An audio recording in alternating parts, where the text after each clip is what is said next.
In this fabulous textbook, Funds of Knowledge, we learn a lot about the funds of knowledge that are in each of our students. Now, when students come to us, they don't always know everything about algebra. They don't always know everything about Shakespearean plays and iambic pentameter, but they all come knowing something. It's common practice that when we start a unit, students come in and we ask them, okay, what do you already know about this? We try and pry that information out of them. What if we could absorb that information without having to necessarily get only those who aren't shy enough to share?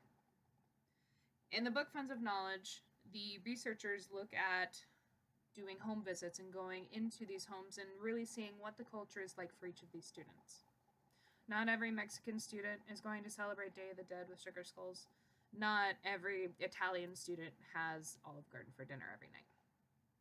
So when we go into these homes, we see the culture of the students. We see the foods that they eat.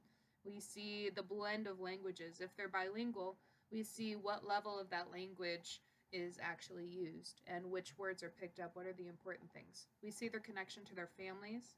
We see what parts of the neighborhood has influenced them. Are they around other kids who skateboard? Are they around family members who are into construction? Each of these little pieces of information are special and individual to our students. And every classroom setting is going to have a different group of students. Each of these with their own special characteristics, their own sets of knowledge. We as teachers now have to tap into that knowledge to make what we teach make sense for them. Take, for instance, you have a family where the parents, uncles, close family members and friends are in construction.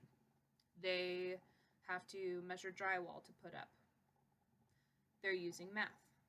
Now, the students that come in, they may not always understand the term geometry.